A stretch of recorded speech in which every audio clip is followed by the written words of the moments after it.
México y sus paisajes, México y su música, México y sus tradiciones, México y su tequila.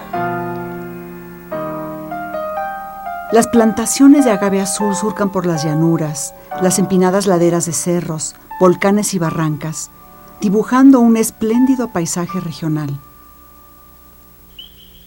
Esta masiva transformación del entorno fue propiciada por la creciente demanda de un aguardiente conocido como tequila, producto de una ancestral relación entre el hombre y la naturaleza. El tequila y sus dioses. El tequila y sus demonios.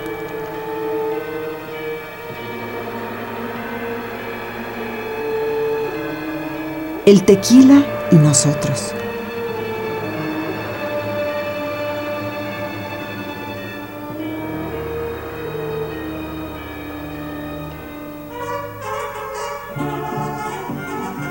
El tequila es sin duda la bebida mexicana más famosa en el extranjero. Es la bebida que nos identifica y nos hace degustar en cada gota la historia de fusión entre dos culturas. En cada trago, el mexicano se bebe la tradición prehispánica de fermentación y cocción de agave junto al español colonizador y sus técnicas de destilación importadas del Viejo Mundo. Pero también se bebe a todos los hombres y mujeres que han dedicado su vida a la noble producción del tequila, a todos los que han pisado estas tierras y que ya fuera con las técnicas prehispánicas durante el siglo XVI o en las grandes fábricas de producción de tequila, han continuado el legado que es parte importantísima de la mexicanidad. La zona productora de tequila en Jalisco comprende desde los alrededores del volcán de Tequila hasta la barranca del Río Grande de Santiago.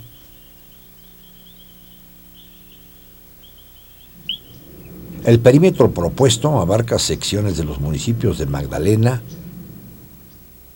Tequila, Amatitán y Arenal, e incorpora además el sitio arqueológico Huachimontones en el municipio de Teuchitlán.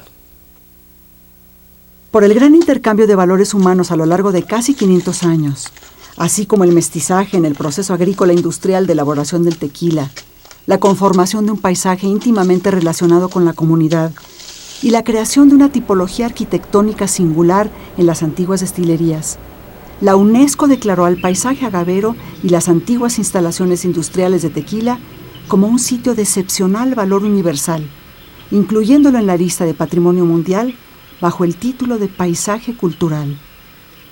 Está el patrimonio, por supuesto, el más importante, el que le da el sentido a todo el paisaje, que es el patrimonio agrícola, en este caso representado por las plantaciones de agave. O sea, plantaciones de agave que, de acuerdo a algunos biólogos que consultamos para este trabajo, tiene cerca de 3.500 años de domesticación, el agave azul tequilana. Esto hace que sea una planta domesticada. Esto también quiere decir que es una planta creada por el hombre, por lo tanto es una planta cultural, como es el maíz, como es el frijol, como es la vid, o sea, son plantas culturales. Y otra referencia con esto es de que no se encuentran plantas de agave azul en estado silvestre. O sea, siempre los va a encontrar uno en plantaciones. De otras variedades de agave hay, pero del agave azul no se encuentra. Esto habla pues de un paisaje cultural, un paisaje construido, creado por el hombre, ¿no?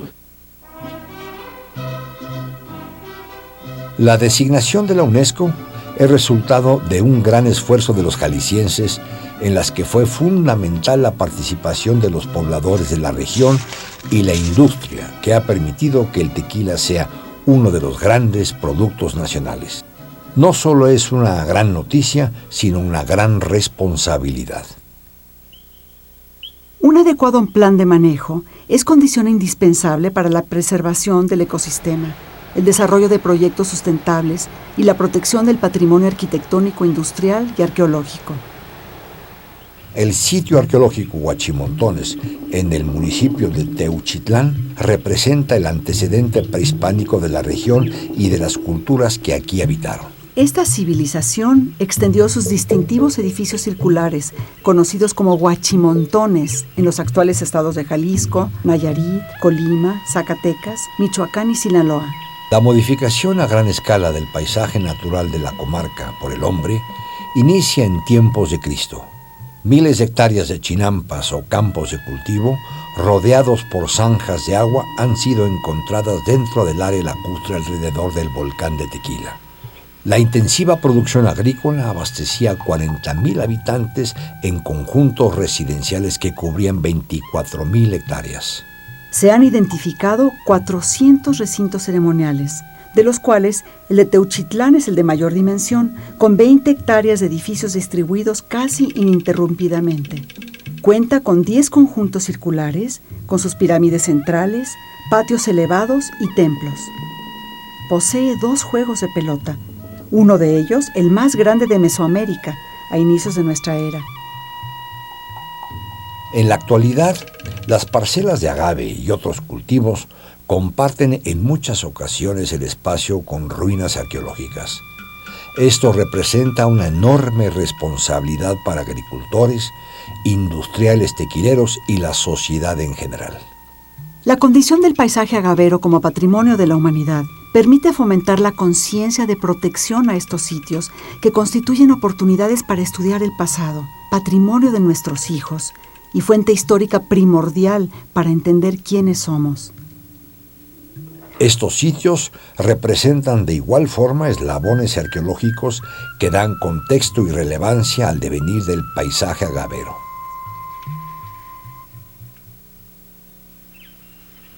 La irregular franja localizada entre las faldas del volcán y la barranca es un corredor natural que conforma un gran valle. Es el asiento de los campos agaveros tradicionales. Los habitantes han transformado por siglos el entorno del valle para adaptarlo al cultivo del agave azul en vastas extensiones de terreno agreste, lo que da a la región una identidad y unas características paisajísticas únicas. El ciclo de las plantaciones es de 7 a 10 años, por lo que siempre está presente en la región un extraordinario panorama conformado por millones de agaves. El paisaje agavero presenta una serie de elementos distintivos, entre los cuales destaca el tipo de agave. Existen otras variedades afines, de las cuales es posible producir por destilación el vino mezcal.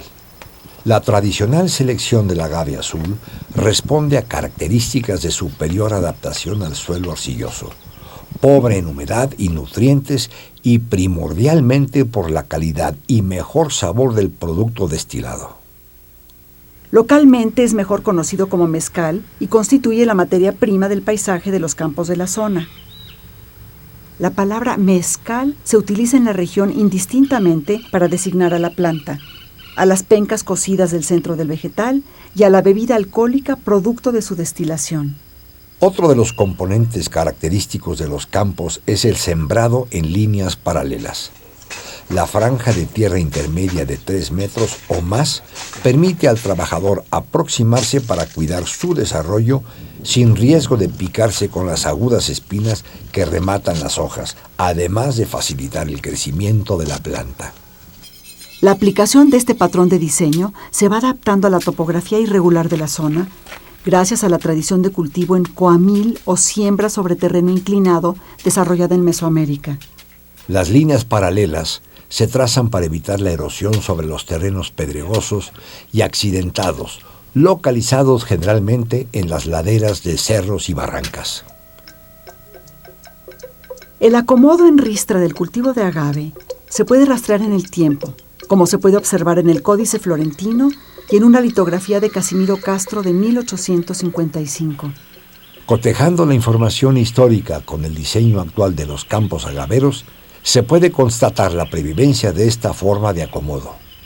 Como parte del diseño de las parcelas, generalmente se siembran o se dejan crecer en su parte central árboles de copa ancha como higueras, parotas o camichines, a fin de que los trabajadores del campo puedan guarecerse a su sombra del intenso calor de la región. Otra particularidad son las divisiones entre parcelas con lienzos de piedra acomodada, tomadas de la tradición española o cercas de troncos con alambre de púas. retomando la antigua práctica mesoamericana de limitación de parcelas con especies vegetales. Las actividades del campo son producto de la fusión de los conocimientos autóctonos con las técnicas introducidas por los españoles, como son la limpieza cíclica de la labor, el barbeo o despunte de las pencas para acelerar la producción de azúcares en la planta madura y el desquiote o corte de la floración justo después de concluir el ciclo de madurez. Finalmente se realiza el trabajo de jima o cosecha de las piñas. La recolección del agave se efectúa hasta la actualidad por las manos expertas de un trabajador especializado conocido como el jimador. Con un conocimiento ancestral se abre camino a fin de derribar la planta con el corte en el tallo, despojando a las pencas de sus hojas al ras, dando forma a un cuerpo ovoide conocido como cabeza. La recomendación tradicional de manejo de las tierras mezcaleras después de su ciclo productivo es dejarlas descansar por un temporal de lluvia o rotación de cultivos. Parte de este conjunto de cosas que conforman este paisaje cultural es la historia, o sea, la historia como una referente muy importante. Estamos hablando de una región bastante accidentada desde el punto de vista geográfico, o sea, son cañadas que dan a la barranca del Río Grande de Santiago, un volcán y algunos valles. Esto hace que en los cauces de los ríos, de los arroyos, se vayan estableciendo lo que en ese momento se denomina taberna, que son las instalaciones primitivas, artesanales para la producción de tequila, de lo que era el vino de mezcal, ¿no? Estamos hablando del finales del siglo XVI y del XVII ya digamos que documentado hasta la actualidad. Desde sus inicios, la elaboración del vino de mezcal en la Nueva Galicia fue motivo de constante conflicto en la antigua Intendencia de Guadalajara. El monopolio comercial establecido por la corona española impuso severos castigos a quienes lo fabricaban, a fin de favorecer la venta de los vinos que producían los grandes terratenientes en Europa, y perseguían con mayor empeño a los que producían este licor, particularmente el de mezcal o el de maguey silvestre, que se producía entre los montes con alambiques muy sencillos y portátiles, en destilerías conocidas como tabernas. En la barranca del Río Grande de Santiago, al noroeste de Amatitán, se asienta la ruina de la taberna de los Tepetates, pequeña fábrica de una nave que sin cubierta aún permite reconocer el chacuaco y fogones para los alambiques. Esta es una muestra de las destilerías clandestinas que se ubicaron en el margen de la barranca. En lo profundo de la barranca del Río Grande, en el municipio de Tequila, se ubica la antigua hacienda de San Antonio del Potrero, que representa un testimonio invaluable para la comprensión del funcionamiento y características espaciales de las antiguas haciendas tequileras que estuvieron en auge durante el siglo XIX. La casa grande está conformada por una crujía doble, un portal con arcos de cantería y la pequeña capilla familiar. Un patio comunica la casa grande, las trojes y la fábrica de tequila, que conserva los muros perimetrales de la nave, las columnas y el chacuaco. Al interior se localizan los pozos de fermentación y bases para alambiques conectados a fogones externos. Adelante de Magdalena, rumbo a Tepic por la carretera libre, se encuentran los restos de La Quemada, importante hacienda ganadera que contaba con instalaciones para la elaboración de tequila. La fecha inscrita en la arquería de ingreso indica el 30 de mayo de 1848. Y después vinieron prohibiciones, inclusive hubo un edicto por ahí de un obispo que trató hasta de excomulgar al tequila, ¿no?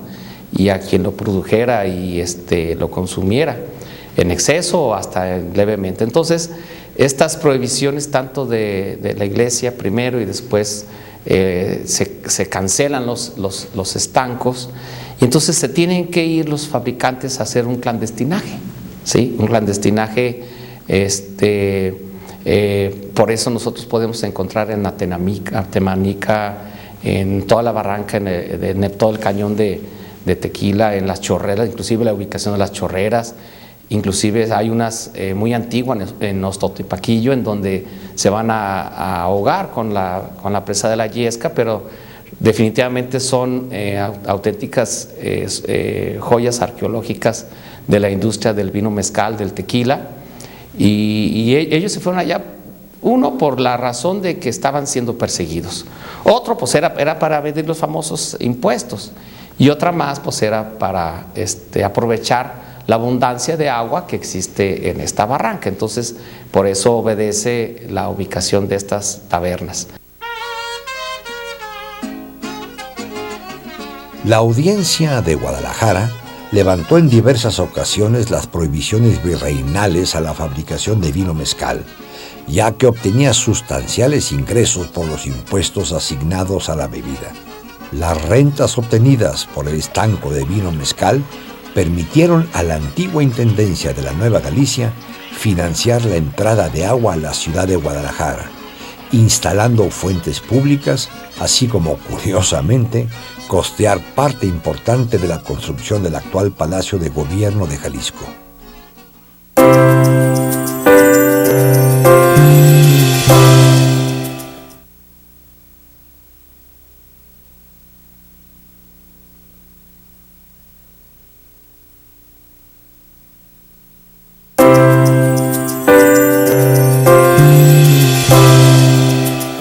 Las tabernas constituyen el antecedente de las factorías de la actualidad. Presentan una tipología arquitectónica característica que no ha cambiado con el transcurrir de los años, preservándose en las destilerías contemporáneas.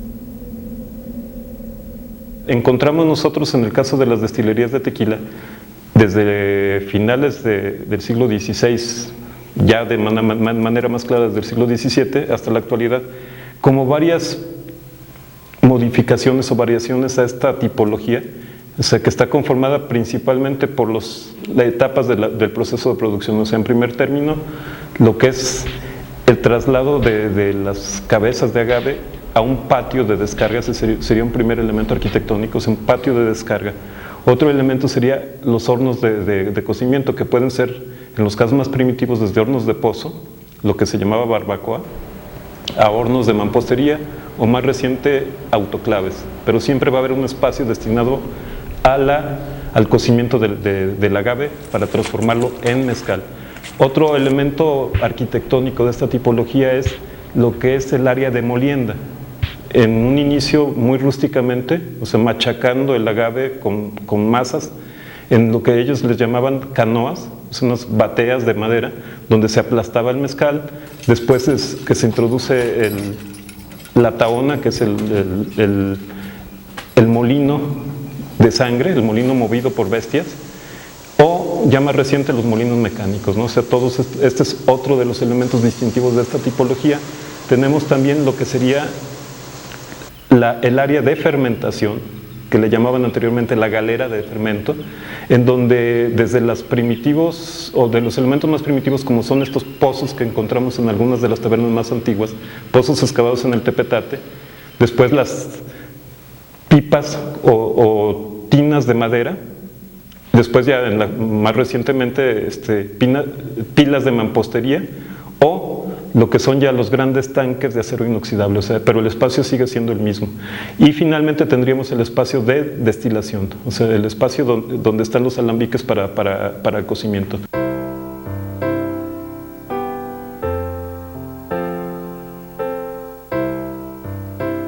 El primer elemento característico que se manifiesta en la parte externa de las instalaciones tequileras es el portón.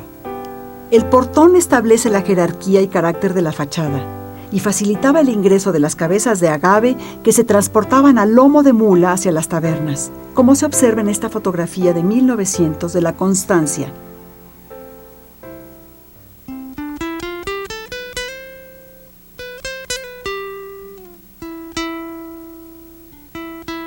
Contiguo al portón de acceso se emplaza el patio de descarga, en el que se depositan las cabezas de mezcal para su selección y pesado. El patio asimismo sirve como elemento de vinculación entre los demás espacios del establecimiento industrial.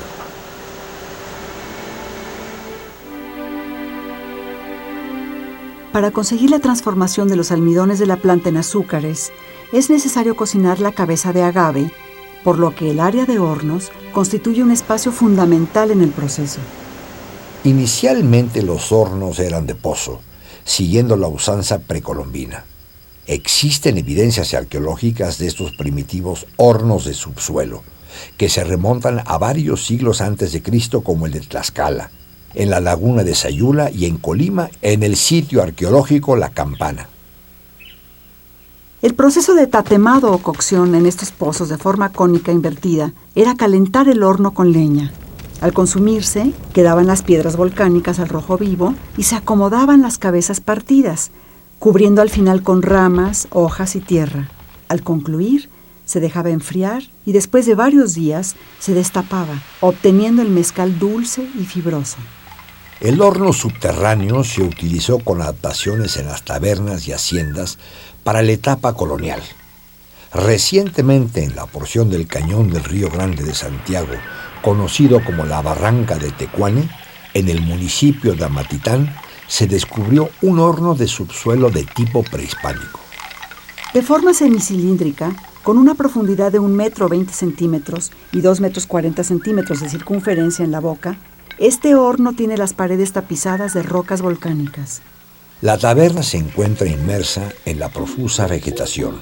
Data de inicios del siglo XVIII y se le ha denominado a cielo abierto por la ausencia de techos o paredes en sus instalaciones. La ex hacienda de Estancia de Aillones conserva otro de los pocos ejemplares de este tipo de horno en la actualidad, aunque con adaptaciones en los materiales. Se localiza a un costado de la mina de la Masata, en el borde del Valle de Magdalena. Dentro de sus instalaciones dedicadas a usos productivos agrícolas y ganaderos, contaba con una pequeña destilería. La casa grande de la hacienda data del siglo XVIII y tuvo su periodo de auge en el siglo XIX. Constituye una excelente muestra de las haciendas agrícolas que poseían en sus instalaciones una taberna de menor o mayor tamaño. A partir del siglo XIX, los hornos de pozo de origen precolombino se sustituyen por hornos de mampostería. Sin embargo, es hasta inicios del siglo XX cuando se generaliza el uso de estos hornos construidos con ladrillo de barro cocido o piedra. En el frente se dejaba la entrada para la alimentación y en el interior se colocaba una tarima para separar las cabezas del suelo, por donde se introducía el vapor de agua. Se establece un área destinada a la caldera para producir vapor a partir de leña en los primeros ejemplos o con otro tipo de combustible posteriormente. Las calderas estaban coronadas con grandes chimeneas conocidas localmente como chacuacos. La Providencia, en la zona sur del municipio del Arenal, presenta 2 baterías de hornos de mampostería de diferentes capacidades. La factoría, aunque tiene varias décadas sin laborar, preserva toda su maquinaria y aparatos. La casa grande muestra un aspecto cerrado hacia el exterior y, como muchas haciendas rurales de la región, investía baluartes para su defensa. Los espacios más antiguos corresponden al siglo XVIII, con ornamentación barroca. Durante el siglo XIX se amplió la casona bajo un estilo neoclásico y finalmente la fábrica se edificó en el siglo XX. En las afueras de Arenal se sitúa la ex hacienda La Parreña, antiguo complejo dedicado a la cría de ganado, al cultivo de productos agrícolas y a la fabricación de tequila durante las primeras décadas del siglo XX.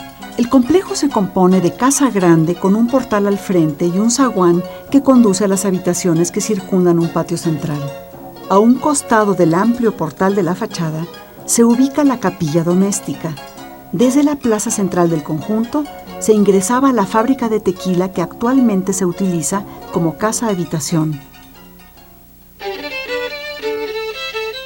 La gran ex hacienda del Careño, en el municipio de Arenal, resguarda viejos hornos de mampostería. Dedicada a diferentes giros productivos durante sus últimos años, manufacturó tequila en su propia destilería e ilustra el periodo previo a la elaboración masiva de la bebida con un sistema semi-industrial. El complejo se compone de casa grande, con un portal al frente, patio central y las arcadas de los pórticos. La producción se detiene hacia 1940, Período de crisis profunda de la industria tequilera.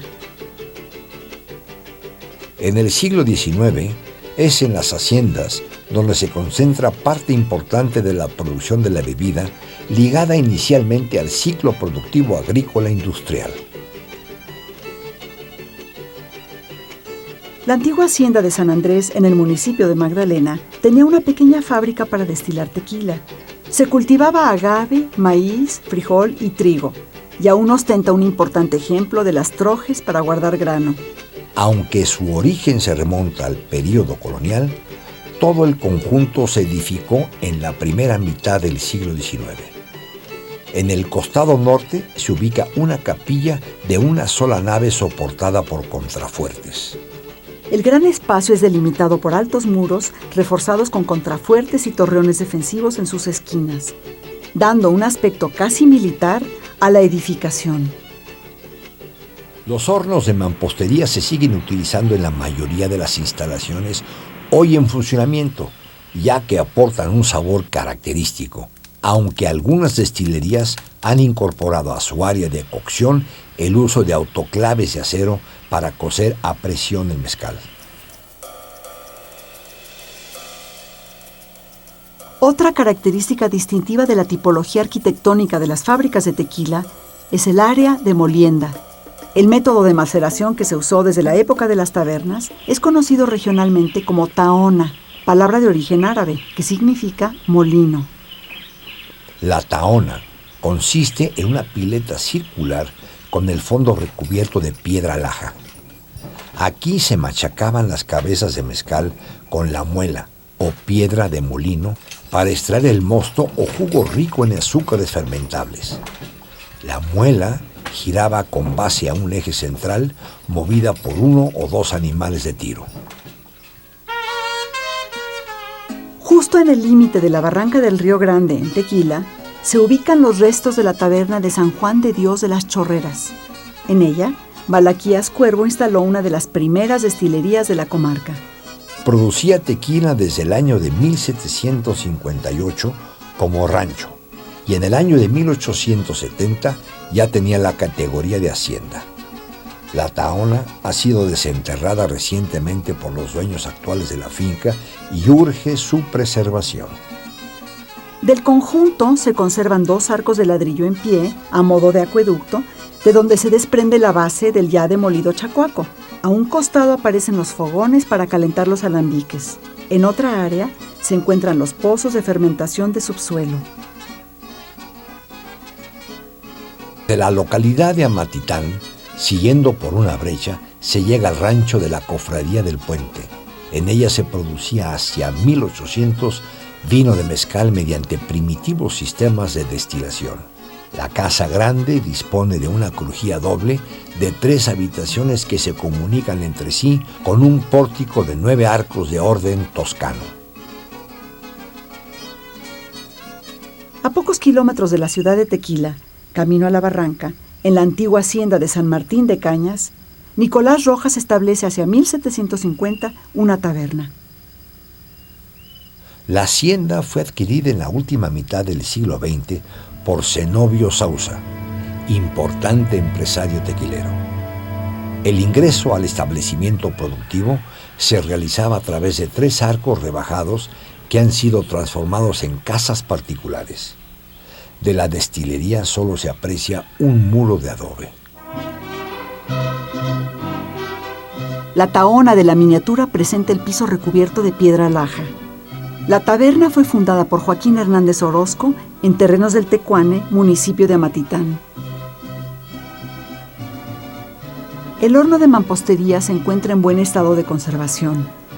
La fábrica se ubica en el margen de la barranca del Río Grande y fue abandonada en el primer tercio del siglo XX.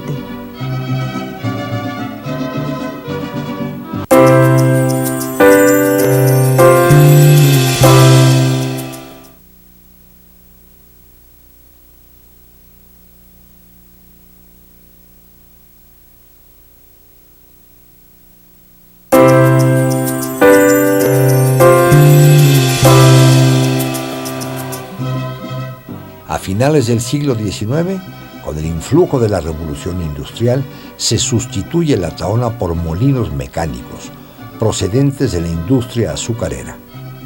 Las cabezas de agave cocido, en mitades o en cuartos, se hacen pasar por un tándem de molienda generalmente constituido por una desgarradora y luego por 3 o 6 molinos cañeros en serie.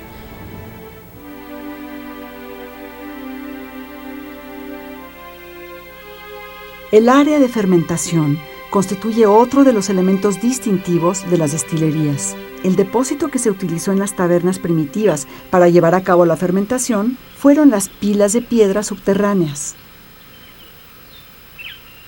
En la exhacienda de San José del Refugio utilizaban estas pilas de subsuelo colocadas en batería. La vieja instalación industrial, fundada en 1870, se ubica al norte de la población de Amatitán. Testigos de la fábrica en la década de 1930 refieren que en esa época el mosto se trasladaba de la tahona a las tinas de subsuelo en recipientes. Ya en las pilas de fermentación, los batidores se introducían para hacer la mezcla de los jugos y apelmazar el bagazo con los pies y compactarlo en la parte inferior. Una vez fermentado, los corredores transportaban el mosto a los alambiques.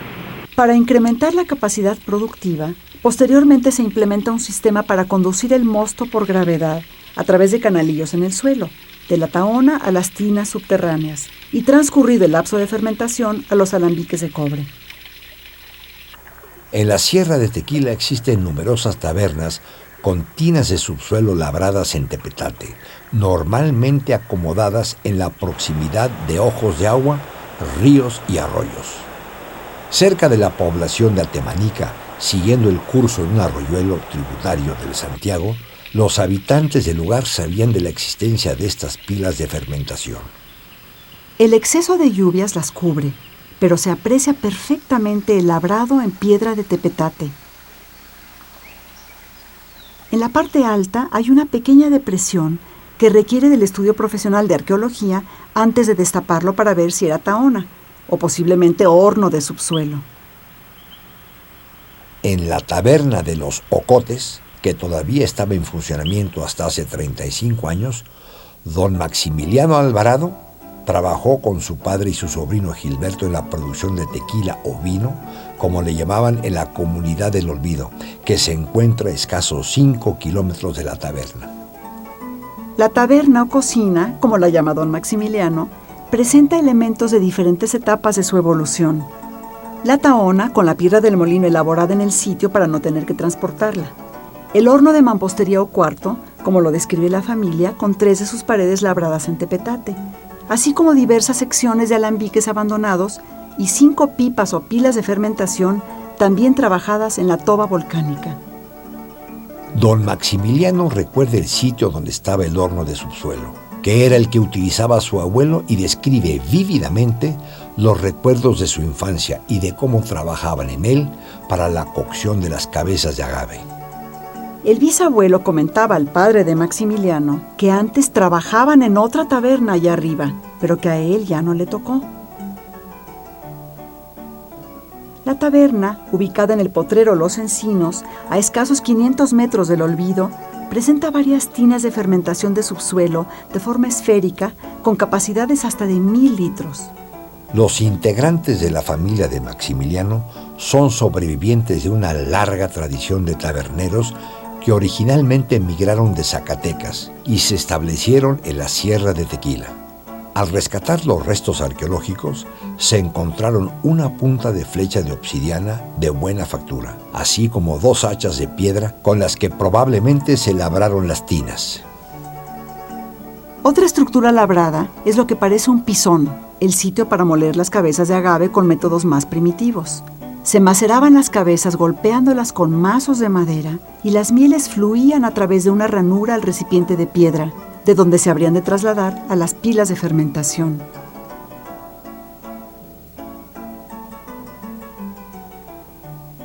En la parte de lo que son las cañadas que dan a la parte norte del municipio de Tequila, todavía están vivas este tipo de expresiones, son expresiones culturales importantes, donde se sigue produciendo vino de mezcal ahora le llamamos tequila, en estas tabernas como parte de la cultura. O sea, son clandestinas, o sea, son todos los elementos que tenían desde el periodo colonial que se siguen manteniendo, producción para más de carácter familiar y para venta muy local, pero con el mismo procedimiento, con el mismo sentido que se producía antiguamente. Esto yo lo equiparo con, por ejemplo, cuando va uno a Europa, a España o Italia o a Francia, donde la gente produce su vino. En el caso de la gente de estas rancherías, lo que producen es su tequila. La tradición de las tabernas continúa viva en la población de Altemanica y sus alrededores, en la sierra al norte del municipio de Tequila. La de don Salvador Ríos Castañeda conserva la ubicación típica de las tabernas, sumergida en una barranca, a un costado de un arroyo por las grandes cantidades de agua que se requieren para la destilación. En este sitio, la tahona no es un recuerdo. Aún la utilizan para moler los mezcales cocidos. Don Salvador enseñó a sus hijos Rodrigo y Alfredo el oficio de su padre y de su abuelo. Por lo menos, a saber, 5 generaciones ininterrumpidas dedicadas a la producción de tequila, al cual llaman vino, en clara conexión con el pasado histórico del vino mezcal. Ellos ahora, aparte de dedicarse a las labores agrícolas, también establecieron sus propias tabernas. La de Rodrigo también utiliza los hornos de mampostería para el cocimiento y la tahona es impulsado por un caballo macho para moler los mezcales. Alfredo implementó grandes pipones de madera para la fermentación. Es importante preservar la continuidad de las tabernas que producen con el método antiguo, herederas de una larga tradición, testimonio vivo de una importante etapa histórica del tequila. Sin embargo, es importante distinguir entre las tabernas tradicionales, que producen con respeto a las enseñanzas de los abuelos, destilando tequila de gran calidad, de aquellas que producen pseudo tequila, muy económico pero perjudicial a la salud. Alfredo Ríos actualmente enseña a sus hijos, quienes lo ayudan en la taberna. A cielo abierto, en la barranca de Tecuane, se ubican antiguas tinas de fermentación. Esta destilería fue construida por los naturales de la comunidad de Amatitán, probablemente en el primer tercio del siglo XVIII. Los naturales no conocían los barriles de madera ni tenían grandes vasijas de barro, con capacidades de más de 1000 litros para fermentar el jugo. Esta fábrica demuestra cómo es que resolvieron el problema, utilizando grandes tinas labradas en tepetate, piedra factible de labrarse y de mantener una temperatura y humedad constantes. Por ello, la fábrica está sentada en un peñón de ese material, que fue desbastado y aplanado para formar una gran mesa en las que se fueron labrando las tinas para fermentar el jugo de mezcal. Algunas de estas tinas tienen formas semicilíndricas y otras esféricas, con muescas como escalones, ya que el jugo se vertía por un sujeto que se introducía en ellas. La destilería contaba con más de 45 tinas para el fermento, de las que se preservan 43. Las tinas de fermento están separadas del resto del bloque de tepetate por un canal de 1 metro de ancho por 2 metros de alto. De esa manera, el agua de los mantos freáticos corría hacia el río, evitándose que contaminara el fermento. En Arenal, la antigua hacienda de Santa Quiteria cuenta con un gran patio lleno de pozos de fermentación, en un acomodo semi-industrial. Por el momento se desconocen la cantidad total de tinas que conserva, aunque su revestimiento de cantera las ubica en una etapa más moderna, a principios de la Revolución Industrial, aunque faltan estudios de carbono 14 para definir con certeza su antigüedad. La taberna en la hacienda de Santa Quiteria, los pozos y el chacuaco se localizan junto a un pequeño arroyo para satisfacer las necesidades de agua.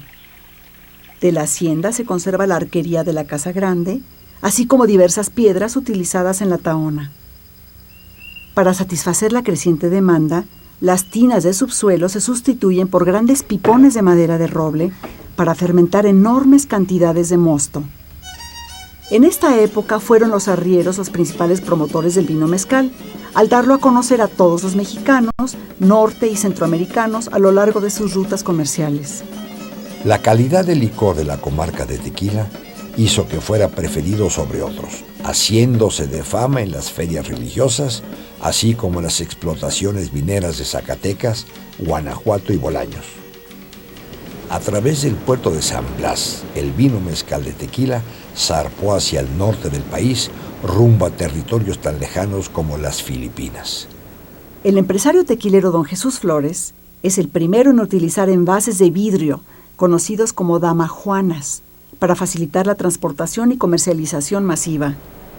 La más reciente actualización de los espacios de fermentación son las tinas de acero inoxidable.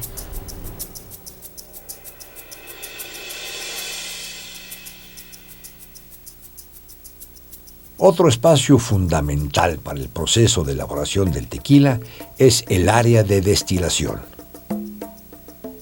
La destilación consiste en poner a punto de ebullición el jugo o mosto de cualquier fruto y los vapores ricos en alcohol son condensados en un nuevo recipiente, resultando una bebida de mayor graduación alcohólica. Los alquimistas y monjes medievales fueron los primeros en tecnificar el proceso de la destilación al diseñar equipos más adecuados, conocidos como ambics, voz griega que significa vaso con pequeña abertura. A partir de la invasión de Europa, los árabes difundieron el término al-ambic, del cual se deriva alambique, que es como se utiliza universalmente hasta la fecha. Tradicionalmente, la historiografía del tequila ha señalado a los españoles como los introductores de la tecnología de la destilación en México, conocimientos que ellos adquirieron de los árabes. Sin embargo, recientes descubrimientos arqueológicos han hecho creer a investigadores en la existencia de destiladores de origen prehispánico. A finales del siglo XVI, se introducen en la región de la Nueva Galicia los primeros alambiques de cobre, utilizados en Europa para la destilación de elixires espirituosos. En la antigua taberna de José Cuervo se utilizaban este tipo de alambiques de cobre, de los cuales se conservan algunos ejemplares en exhibición. En los procesos de destilación se introdujeron mejoras significativas, como la doble destilación. Se calienta el mosto fermentado con bajo contenido de alcohol. Por ser más volátil que el agua, el alcohol vaporiza primero y se le hace circular a través de un tubo en forma de serpentín inmerso en agua fría. Aquí se condensa y se convierte en un líquido con aproximadamente 30 grados de alcohol. Se vuelve a destilar, obteniendo el producto terminado llamado tequila, con una graduación que va de los 55 a los 65 grados.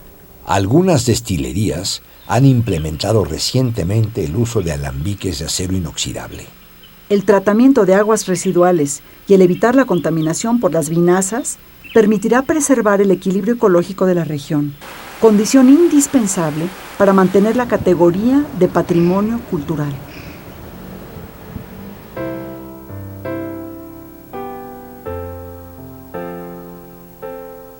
La última área distintiva de las destilerías es la de almacenamiento. El licor blanco se deposita en barricas de roble para llevar a cabo el añejamiento del producto. Cabe aclarar que, a diferencia de otras bebidas destiladas, el tequila no requiere maduración ni adición de sustancias adicionales de madera, jarabes, caramelo, filtrados de carbón, aromatizantes, ni ningún otro proceso de corrección adicional para obtener un sabor grato al paladar.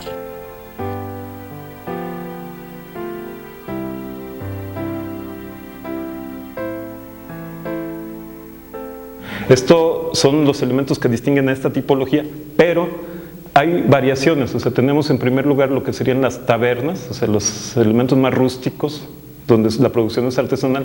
Tenemos también ya en el territorio lo que son las haciendas tequileras, o sea, las haciendas productoras de diferentes elementos, en que incorporaban una taberna dentro de sus instalaciones. Entonces tenemos haciendas tequileras muy valiosas, cerca de 30 o 40 alrededor del volcán de Tequila, que tienen su taberna integrada. Y finalmente lo que serían las instalaciones industriales, que están asentadas particularmente en las poblaciones de la zona y muy específicamente en Tequila, donde son ya instalaciones con un carácter más industrial y que, aunque mantienen los mismos elementos arquitectónicos, van evolucionando, yo digo, desde la taberna artesanal hasta una industria de carácter global. O sea, todo ese proceso se ha tenido aquí en esta región.